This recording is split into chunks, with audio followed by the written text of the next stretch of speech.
2025ರ ದಸರಾ ಮಹೋತ್ಸವದ ಉನ್ನತ ಮಟ್ಟದ ಸಮಿತಿ ಸಭೆ ನಡೆಯಿತು. ಈ ಸಾರಿ ದಸರಾ ಸ್ವಲ್ಪ ಮುಂಚಿತವಾಗಿ ಬಂದಿದೆ. ಸೆಪ್ಟೆಂಬರ್ 22ನೇ ತಾರೀಕಿನಿಂದ ಅಕ್ಟೋಬರ್ 2ನೇ ತಾರೀಕಿನವರೆಗೆ ನಡೀತದೆ. ನವರಾತ್ರಿ 9 ದಿನಗಳ ಬದಲು ಈ ಸಾರಿ 10 ದಿನಗಳಾಗ್ತದೆ. ವಿಜಯದಶಮಿ ದಿನ ಸೇರಿ 11 ದಿನ ಆಗುತ್ತೆ. ಅಂದರೆ ನಾರ್ಮಲಿ 10 ದಿನಗಳು ನಡೀತಿತ್ತು. ಈ ಸಾರಿ 11 ದಿನಗಳು.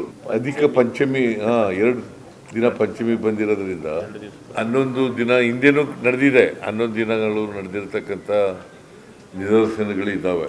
8 ಸಾರಿ ನಡೆದಿದೆ. ಈ ಸಾರಿ ಒಳ್ಳೆ ಮಳೆ ಆಗಿದೆ. ಕೆರೆ ಕಟ್ಟೆಗಳು ನದಿಗಳೆಲ್ಲ ತುಂಬಿದ್ದಾವೆ. ರೈತರು ಮುಖದಲ್ಲಿ ಸಂತಸ ಇದೆ. ಸರ್ಕಾರದ ಆಡಳಿತದ ಬಗ್ಗೆ ಅವರಿಗೆ ಎಲ್ರಿಗೂ ಕೂಡ ಖುಷಿ ತಂದಿದೆ. ಅಗ್ರಿಕಲ್ಚರ್ ಆಕ್ಟಿವಿಟೀಸ್ ಎಲ್ಲ ಪ್ರಾರಂಭ ಆಗಿದ್ದಾವೆ. ಒಟ್ಟಾರೆಯಾಗಿ ರೈತರು ಸಮಾಧಾನದಿಂದ ನೆಮ್ಮದಿಯಿಂದ ಇದ್ದಾರೆ. ಅದಕ್ಕೋಸ್ಕರ ಈ ಸಾರಿ ದಸರಾನ ವಿಜೃಂಭಣೆಯಿಂದ ಮಾಡ್ತಾ ಇದ್ದೀವಿ.